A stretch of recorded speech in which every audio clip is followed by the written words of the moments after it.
Evangelho de Mateus, capítulo 23.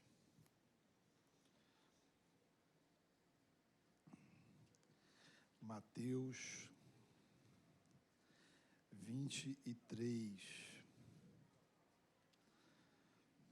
Nós vamos ler o versículo 23.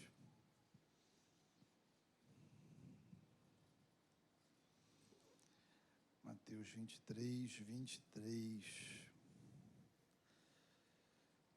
Está aí projetado, né? Diz assim a palavra do Senhor: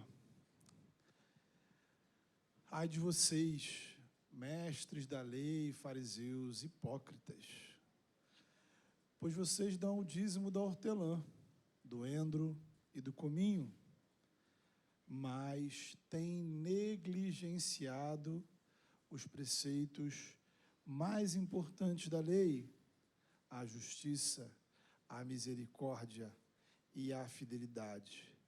Vocês devem praticar estas coisas sem negligenciar aquelas. Guias cegos, vocês coam um mosquito, mas engolem um camelo. Amém. Queria chamar sua atenção novamente para o final do versículo 23, que diz: vocês devem praticar estas coisas sem omitir aquelas. Queridos, nós temos uma dificuldade comum, todos nós. Somos naturalmente parciais. Uma forma de você perceber isso é quando a gente está conversando sobre um tema qualquer. Pode ser futebol, política, alguma coisa da sua família, um problema no seu trabalho. Você apresenta um ponto. A pessoa que está conversando com você, interagindo com você, diz assim: poxa, mas existe um outro aspecto sobre isso que você está ignorando. Aí a pessoa apresenta o ponto dela. Só que não te convence. Na sua perspectiva, o ponto que você levantou é mais relevante, é o centro da questão. Na perspectiva do outro, é o ponto dele que é o mais importante, é o que faz diferença. Você não nega o valor do que o outro está dizendo, nem o outro nega que existe verdade no seu argumento. Ocorre que cada um escolhe um lado. Os dois lados existem. Os dois aspectos do problema são reais. Porém, por algum motivo, por vários motivos, há um lado na questão que chama mais a nossa atenção, toca mais nosso coração. Aquele aspecto naquela situação nos incomoda mais. Consequentemente, a gente acaba considerando os outros aspectos irrelevantes. Nem sequer damos atenção, não importa. Veja que é um exercício, inclusive,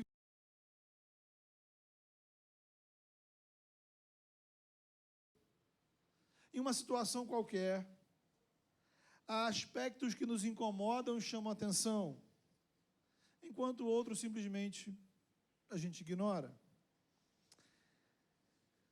Ocorre que essa análise parcial, que é uma tendência,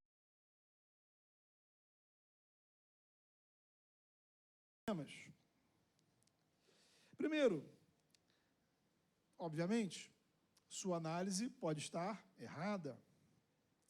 Eu sei. É estranho você ouvir isso. Talvez seus ouvidos não consigam assimilar. Então, vou repetir para te ajudar. Às vezes, sua análise pode estar errada. Nessa hora você pensa assim: não, certamente o pastor está falando daquela irmã, né? Aquele irmão, afinal, você é esse tipo de pessoa que nunca erra. Suas opiniões sempre estão certas. Sua análise de qualquer situação é sempre a mais adequada. Sua perspectiva é a própria expressão da verdade. Assim como o famosíssimo professor Girafales, a única vez que você errou foi quando você achou que estava errado. Então a sua regra de vida é muito simples. Quem pensa diferente de você, está errado. Quem não vê o que você vê, é cego. Quem não se importa com o que você se importa, é ignorante. As pessoas que discordam de você, em geral, estão mal intencionadas. Para discordar de você, só pode ser mau caráter, óbvio. Contudo, eu sinto te desapontar, tá? Sei que talvez seja alguma coisa nova para você na sua vida, mas não me leve a mal. Às vezes, sua visão da vida pode estar errada. Não se desespere. Respira devagar. Vou repetir. Às vezes, sua percepção, sua opinião pode estar equivocada. Tudo bem? Tranquilo? A pressão está boa? A respiração? Podemos continuar? Só que não para por aí. O problema é que, às vezes, o primeiro problema é que, às vezes, a sua análise está incorreta. Isso acontece muitas vezes, frequentemente. Mas pode acontecer de você acertar. Uma vez ou outra, quem sabe, você está certo. Sua opinião procede. E aí, quando você acerta, isso nos leva a um outro problema. Porque sua visão é parcial. Ocasionalmente, você identificou uma parte da questão. Só que existem outras questões, outras partes, outros aspectos. Não é que o seu diagnóstico está errado, ele está incompleto, ele é parcial. Só que para piorar, para complicar, às vezes essa parte que você identificou, ela é correta, mas ela é, no cenário, uma das menos importantes. É como alguém falar assim, poxa, lembra lá quando o Brasil perdeu de 7-1 na Copa da Alemanha? É porque o goleiro da Alemanha é muito bom. Sim, de fato o goleiro da Alemanha é muito bom. Mas isso nunca vai ser a explicação principal do resultado daquele jogo. Ou como alguém diz assim, poxa, esse carro parou de funcionar porque o retrovisor quebrou. O retrovisor pode estar quebrado, mas nenhum carro deixa de funcionar por causa disso. Ou ainda, você vai ao médico, você tem um problema cardíaco e o médico te aconselha, olha, você precisa tomar mais banho. Sim, talvez você morra limpinho, mas isso não vai resolver o seu problema cardíaco. Veja, por que a gente está falando tudo isso? Para você entender que realmente nós temos uma dificuldade de ver um cenário completo em todas as situações, em qualquer assunto. É muito difícil a gente ler o cenário completo e interpretá-lo de forma adequada. A gente tende sempre a escolher um ponto, uma parte, um aspecto, um lado. Às vezes o nosso ponto pode estar errado, às vezes a gente está certo, mas a gente está desprezando o resto. Agora você traz isso para o que Jesus está falando aqui em Mateus 23. Jesus está criticando os líderes religiosos de Israel. Ai de vocês, escribas e fariseus. Como se Jesus dissesse para a gente, ai de vocês, os crentes da igreja das águas. Ai de vocês, os cristãos do século 21. O texto está aqui, não apenas para a gente vê que Jesus tinha um problema com aqueles irmãos, com aquelas pessoas daquela época. O texto está aqui porque Mateus está registrando essa crítica de Jesus como uma orientação para a nossa espiritualidade. Ou seja, aquilo que aqueles irmãos não estavam vivendo é aquilo que nós devemos viver, mas muitas vezes nós vivemos como eles. A crítica de Jesus alerta para uma dificuldade que todos nós, em todas as épocas, enfrentamos. Todos aqueles que buscam desenvolver uma espiritualidade enfrentam esses desafios. São os desafios de uma espiritualidade integral. Pois a nossa tendência é construir uma espiritualidade parcial, limitada. Uma forma de percebermos isso é o que podemos chamar de falsas dicotomias, isto é, alternativas falsas. A parte final do versículo 23 que a gente chamou sua atenção, veja, Jesus diz assim: vocês deveriam fazer estas coisas sem descuidar das outras. E as outras são justamente as partes mais importantes. Eles eram muito zelosos, Jesus está dizendo, no ritual de dizimar aquilo que plantavam e colhiam. Então era uma parte da tradição de Israel. Você plantou, colheu, lá na sua casa mesmo, no seu quintal, você precisa dizimar. Não o dinheiro, mas a própria espécie, o que você plantou, colheu, você leva e entrega no templo. E o que Jesus está dizendo, olha, não há nada de errado nessa prática.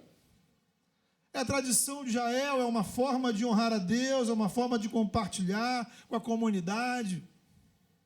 O problema é que vocês são criteriosos nessa prática, mas ao mesmo tempo desprezam a justiça, a misericórdia e a fé. E aí Jesus usa da ironia para dizer, olha, vocês coam o mosquito, mas deixam passar o camelo. Imagino que você sabe o que é um camelo, né? Aquele bicho muito grande, tamanho aí de um cavalo ou até maior. Então, em outras palavras, havia um excesso de preocupação com aquela parte menos importante da fé. Um excesso de zelo com as partes mínimas da espiritualidade. E uma negligência, omissão com as partes maiores. Possivelmente, o excesso de preocupação com o mínimo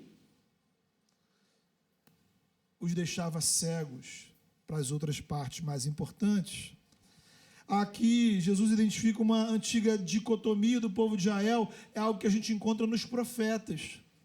Se você lê Isaías, Jeremias, Amós, Miqueias, eles vão estar falando disso.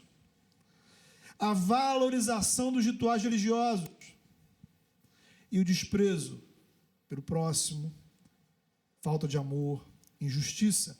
Templos cheios de sacrifícios, mas ruas vazias de bondade, de verdade, de honestidade, de caridade. O ensino de Jesus mostra que o problema não estava no que eles estavam fazendo. Isso é muito importante você entender. A questão é o que eles estavam deixando de fazer.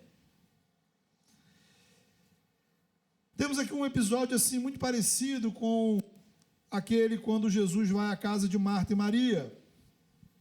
História muito conhecida, lá pelas tantas. Jesus diz que Maria tinha escolhido a boa parte. Jesus não diz que Marta estava errada. Marta não estava em pecado. Acontece que naquela situação havia algo que ela estava negligenciando.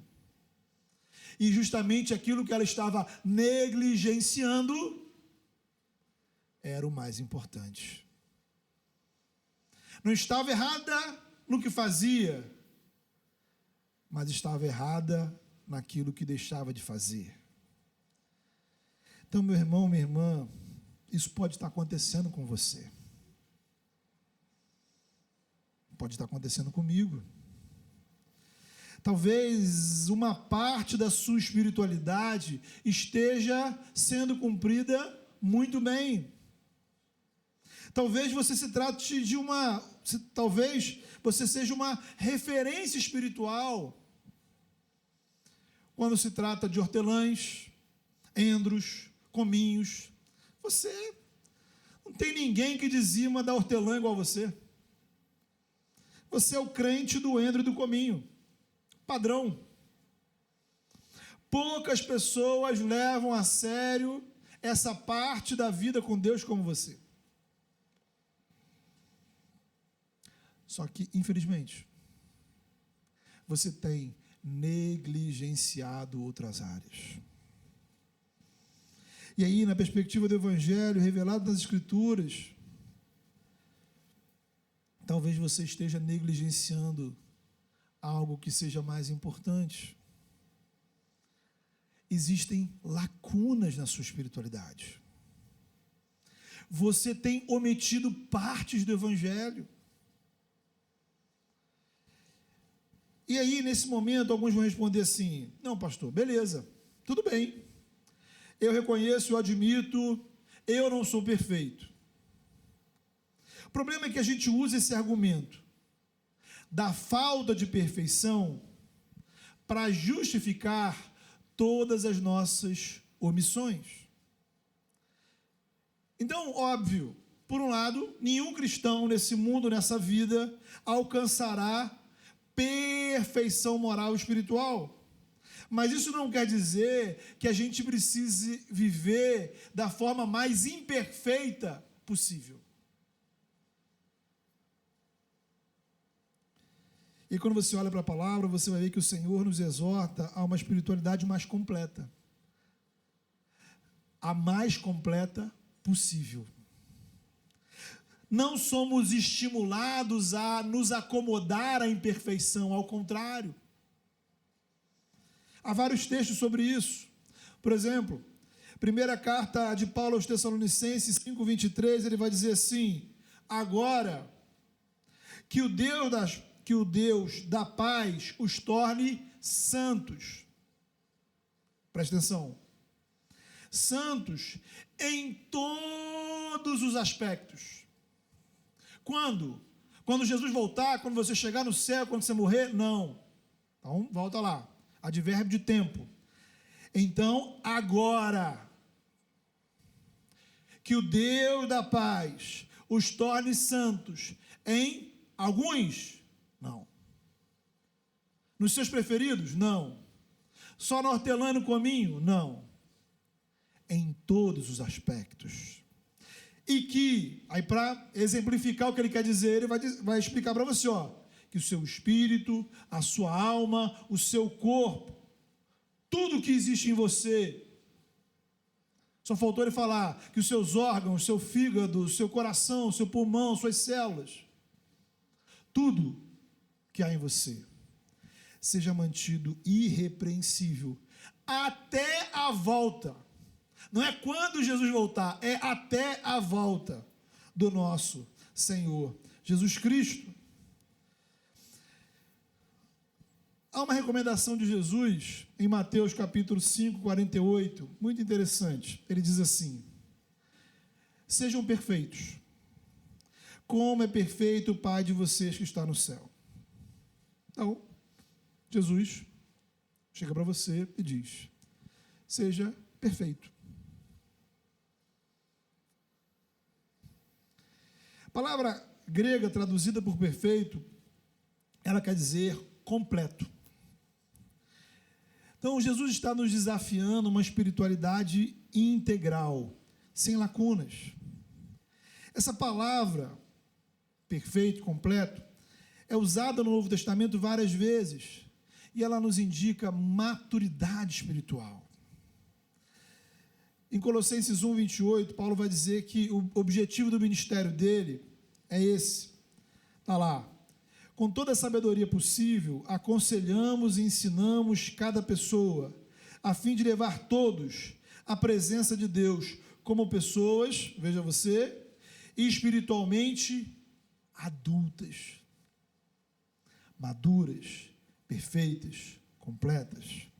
Hebreus 5,14 vai dizer: o alimento sólido é para os espiritualmente adultos, maduros, completos.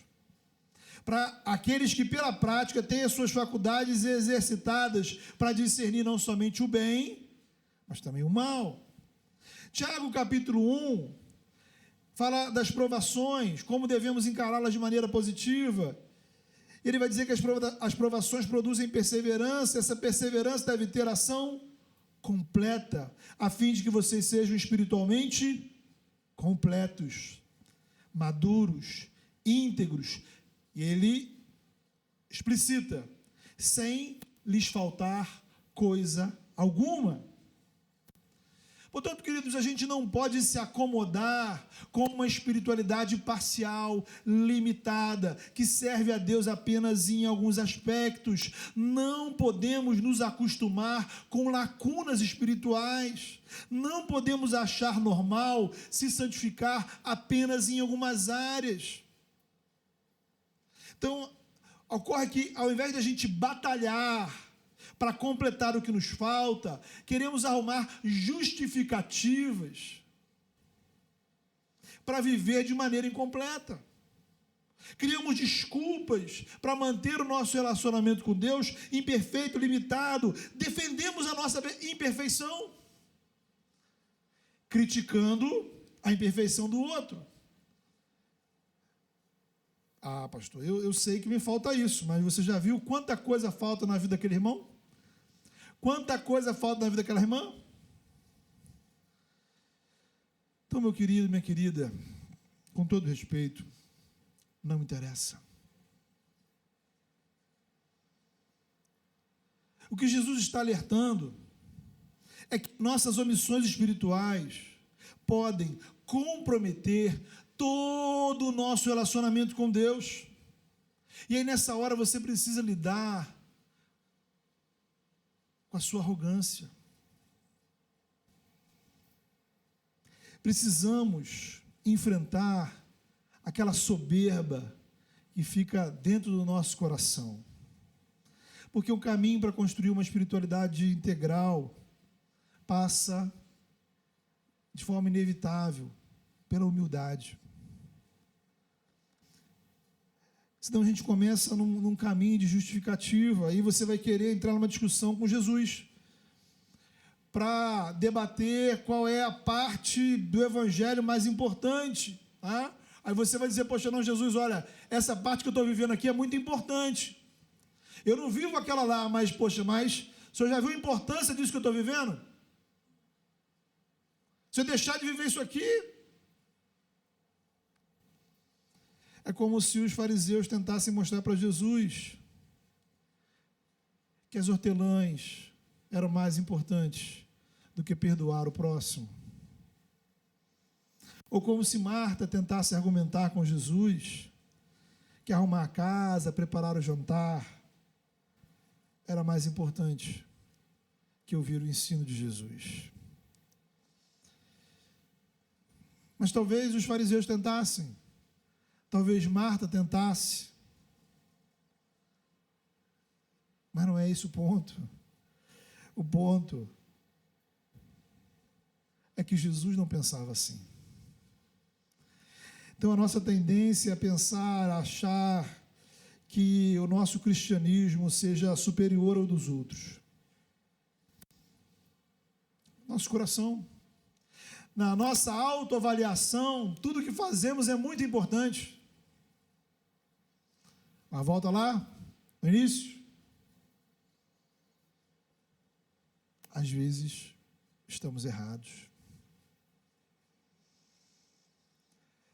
Talvez as pessoas é que estão erradas porque elas não estão prestando atenção nas hortelãs.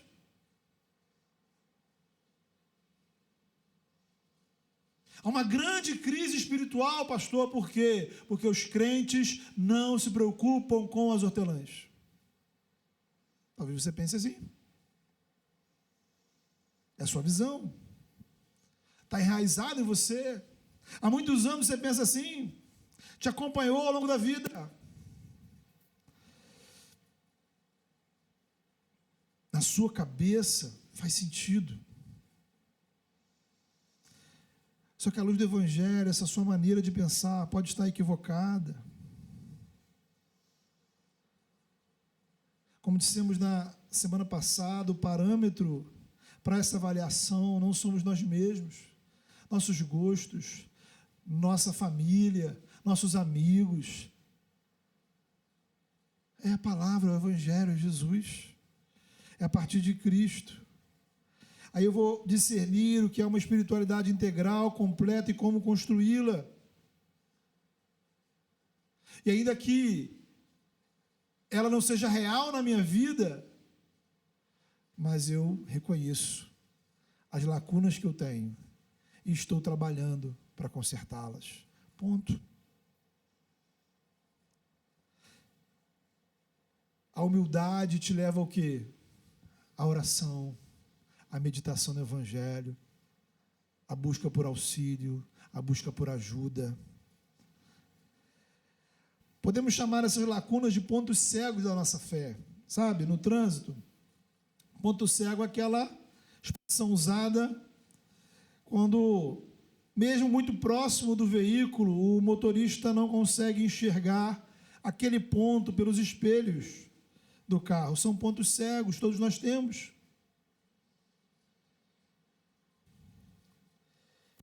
Eventualmente, Deus usa alguém ou uma situação para nos fazer enxergar esses pontos. Às vezes é uma conversa dura como essa de Jesus. Às vezes é um amigo que conversa com você de forma mansa, tranquila. Às vezes é lendo um livro, ouvindo uma pregação. Às vezes pode ser dentro de um grande deserto, de uma grande dificuldade, de uma grande provação. O grande desafio é a gente ficar atento e buscar esse discernimento. Quais são as áreas da nossa espiritualidade que a gente tem negligenciado? Para te ajudar, queria comentar algumas das dicotomias espirituais assim que são comuns entre os cristãos. Lembrando, o que chamamos de dicotomia espiritual aqui, à luz do ensino de Jesus, é quando a gente valoriza um aspecto do relacionamento com Deus em detrimento do outro. A gente se preocupa com alguma coisa, mas despreza a outra. Sabe, é a pessoa, por exemplo, que se dedica à oração, mas despreza a leitura da Bíblia. Talvez ela leia a Bíblia, mas ela não está disposta a perdoar quem lhe ofendeu. Talvez ela seja uma pessoa perdoadora, mas é uma pessoa que não compartilha o Evangelho com ninguém. Ou talvez ela compartilhe o Evangelho, mas nunca se compromete com o serviço da igreja. Talvez ela serve na igreja, mas no seu trabalho ela é irresponsável. Ou talvez ela seja um profissional responsável, mas tem um coração duro, não tem compaixão de quem sofre. Ou então, tem compaixão de quem sofre, mas não se dispõe a louvar e adorar. Às vezes ela louva e adora, mas traz um coração cheio de mágoas e ressentimentos. Ou então, o coração dela está livre de ressentimentos, mas é uma pessoa avarenta, não é generosa, não serve a Deus com o seu dinheiro. Serve a Deus com o seu dinheiro, mas não tem uma vida devocional.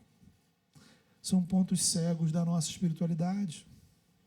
A pergunta é, qual é a área que você tem negligenciado? Segundo, será que essa área que você tem negligenciado, ela é tão dispensável, irrelevante, como você tem considerado? Será que o valor menor que você atribui a esse aspecto é o que a Bíblia diz sobre isso? Será que a Bíblia considera isso que você coloca de lado para fazer quando dá, ou como algo que você pode dispensar na sua espiritualidade? Será que, na perspectiva do Evangelho, isso é dispensável, é opcional, é acessório? Ou será que, como Jesus está dizendo, estamos nos preocupando com aquilo que é menor, menos importante, e o que é mais importante para a nossa fé tem ficado de lado, e a gente se justifica? E essas omissões, essas lacunas, essas negligências podem estar comprometendo toda a nossa fé, toda a nossa espiritualidade. A Bíblia nos apresenta algumas dessas dicotomias. Por exemplo, Tiago, em sua carta, fala sobre a dicotomia entre fé e obras. É a pessoa que diz que tem fé em Deus, mas suas obras não demonstram. Tem fé nas palavras, nas orações, nas canções, mas suas ações, seus comportamentos, suas atitudes não demonstram nada disso. Jesus ensina, Tiago vai na mesma direção. Precisamos ter as duas coisas. Não é fé sem obras, nem obras sem fé, mas fé que resulta em obras, obras que expressam fé. Outra dicotomia é a que existe entre santificação e alegria. Várias cartas do Novo Testamento tratam disso. Para alguns cristãos, a vida de santidade é dizer não a todo tipo de alegria e diversão que possa existir no mundo. Então, santificação é sinônimo de uma vida chata, triste, de isolamento. São pessoas que não enxergam a graça de Deus na vida. Por outro lado, há aqueles que acham que servir a Deus é só festa e diversão. Então, lá em Corinto, por exemplo, quando Paulo fala daqueles que dizem comamos e bebamos que amanhã morreremos, ele está falando de cristãos que pensavam assim. Gente que não leva a sério a santificação, dizer não ao pecado, fugir da aparência do mal. Para ela ser cristãos é dizer sim para tudo. O que importa é ser feliz. Então são dois extremos, um diz não para tudo, outro diz sim para tudo. Precisamos de discernimento espiritual. Uma dicotomia famosa é aquela que existe entre nosso interior e nosso exterior, sentimentos e atitudes. Há pessoas que cuidam do exterior, desprezam o interior. Aqueles cristãos que estão bastante envolvidos na igreja, são participativos, se envolvem nos ministérios, participam de ações dentro da igreja, em outras igrejas. É um crente que faz muita coisa, mas a vida interior está vazia. Falta a esse crente tempo de solitude na presença de Deus, tempo de oração, de meditação, de lavar o coração com o Evangelho, de olhar para dentro de si, de confessar pecados, de colocar para Deus angústias, de trazer à memória as verdades do Evangelho, de rir e se alegrar sozinho com a graça de Deus. Então temos um crente ocupado. Aos olhos das outras pessoas, essa pessoa talvez seja uma referência, só que ela pode estar com o coração vazio, ou cheio de mágoas, pecados, desejos ruins. Mas existe o reverso dessa dicotomia. É o cristão que usa a preocupação com o interior como desculpa e justificativa para não fazer nada. Então, aparentemente, a pessoa tem uma conexão profunda com Deus, uma grande intimidade, uma vida de oração extraordinária, mas ela não se envolve em nada na igreja. Ela é tão espiritual que não tem tempo de fazer nada. Não tem nenhum compromisso com o reino. E fora da igreja não dá bom testemunho para ninguém. Curiosamente, às vezes a gente encontra pessoas que estão fora da igreja usando esse argumento. Elas se justificam, dizendo que apesar de não estarem participando de alguma igreja, a comunhão delas com Deus é incrível. Muita intimidade com Deus, muita oração. Uma espiritualidade incompleta, parcial, limitada. Há uma variação dessa dicotomia que existe entre a espiritualidade individual e comunitária. Por um lado, há pessoas que literalmente são cristãos apenas dentro da igreja. Aqui ela vai cantar, orar, contribuir, servir, é uma bênção. É uma bênção dentro da igreja, mas é uma maldição para a sua família, é uma maldição para os seus vizinhos, é uma maldição para os seus colegas. O problema, certamente, não está no que ela vive na igreja. Compreende? O problema é a ausência de uma comunhão profunda com Deus, que se alastra para o seu dia a dia, para o seu cotidiano, para tudo que ela vive fora daqui. Aí você vai encontrar a reação dessas pessoas. É aquelas que se acham espirituais, mas não precisam da igreja. Então, bem, eu estou cuidando de mim, da minha vida com Deus, estou cuidando da minha família.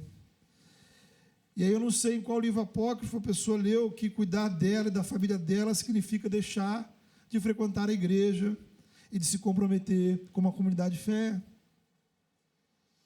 Jesus viveu em comunidade, os apóstolos de Jesus viveram em comunidade, os primeiros cristãos tinham uma vida comunitária, e esses nossos amados irmãos acham que podem servir a Deus sem igreja. Então, são as palavras de Jesus. Vocês devem praticar essas coisas, sem omitir aquelas. Uma espiritualidade integral envolve interior e exterior.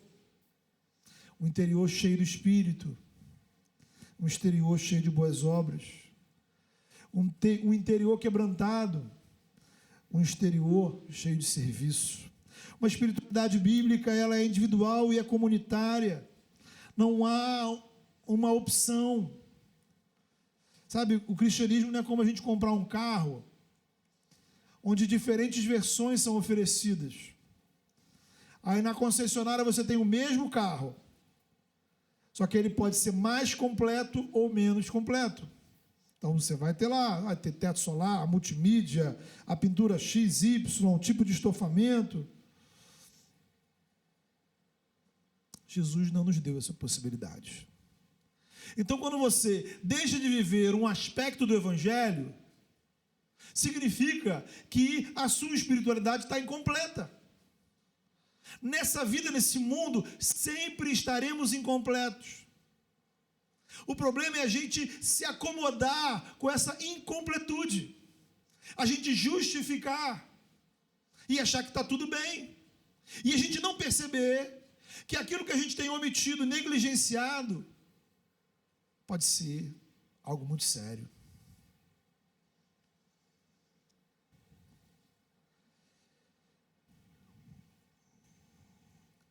Não podemos nos acomodar. Então, queridos, eu queria desafiar você a orar por isso. Quais são as partes do Evangelho que você tem ignorado? Quais são as lacunas da sua fé? Lembre, não é sobre o que você tem feito, é sobre o que você tem deixado de fazer. E como isso pode estar te afetando, te influenciando e comprometendo a sua fé.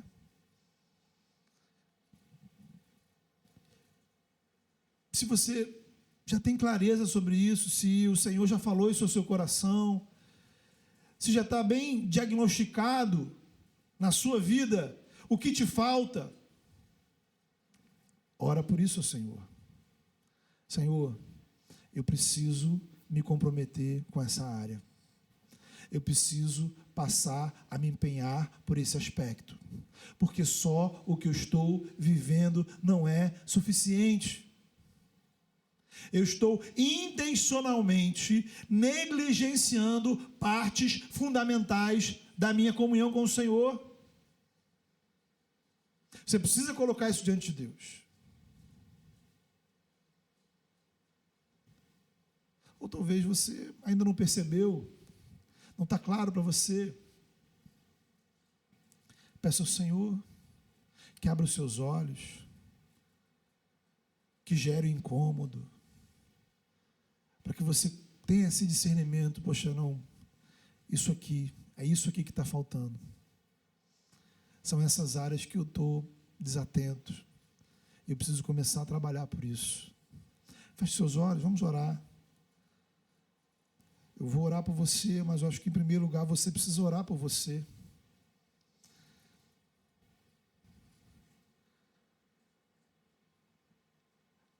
Talvez a oração seja uma área que você esteja negligenciando.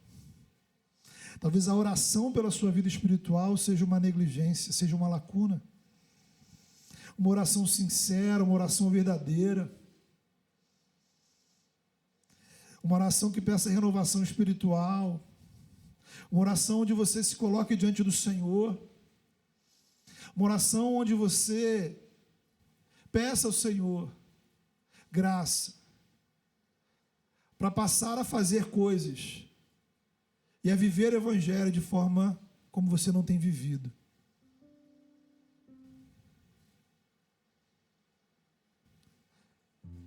Você pode negligenciar esse momento.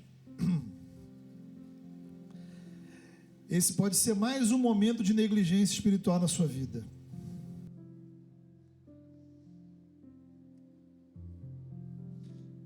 Só que isso te afeta.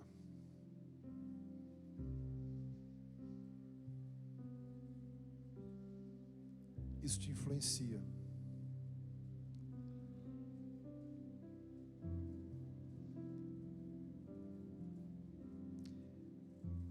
E você pode sair daqui hoje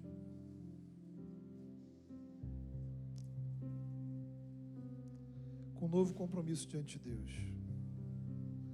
Sabe, eu não posso dizer para você esse diagnóstico. Mas possivelmente o Espírito Santo já te incomodou.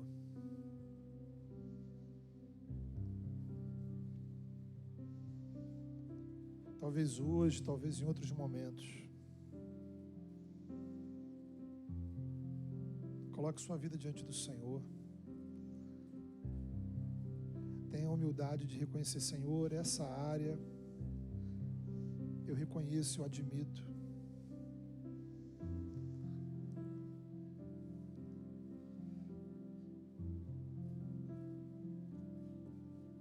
Porque nós desejamos, precisamos, queremos, necessitamos uma vida mais completa na presença do Senhor. É o que eu quero para a minha vida, é o que eu quero para a sua vida. Uma vida mais completa.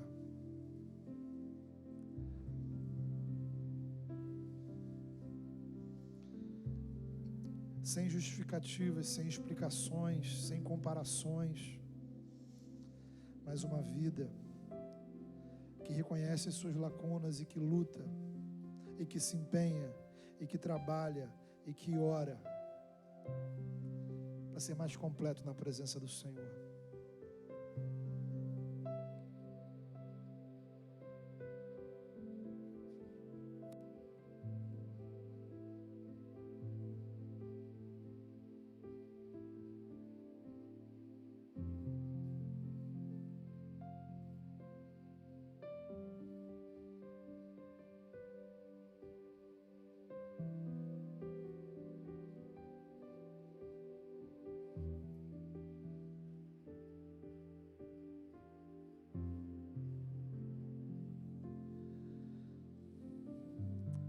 Senhor, nós não sabemos, ó Pai, como aquelas pessoas, ó Pai, reagiram a essa pregação de Jesus.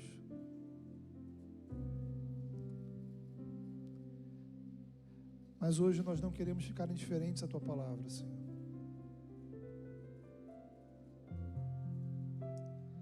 É começar por mim, Senhor, apresentamos ao Senhor as lacunas da nossa espiritualidade, Senhor.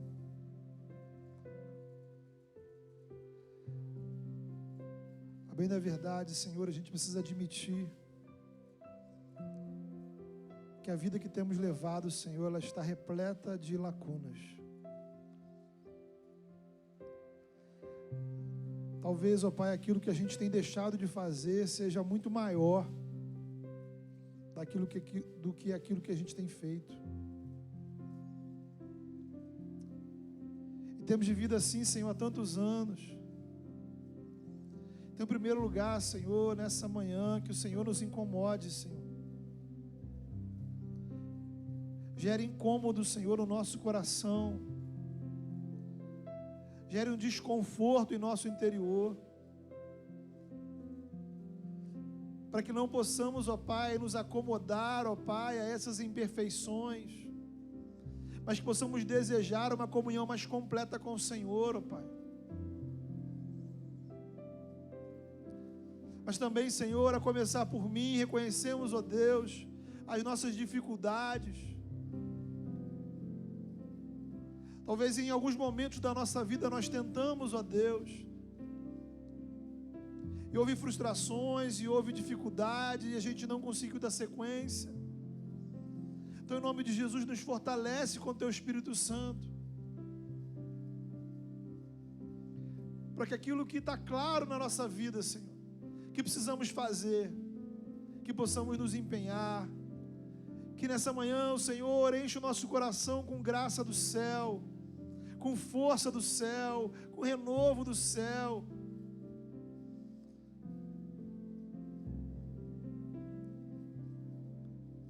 E abre os nossos olhos, ó Pai, que a gente tenha a humildade e a percepção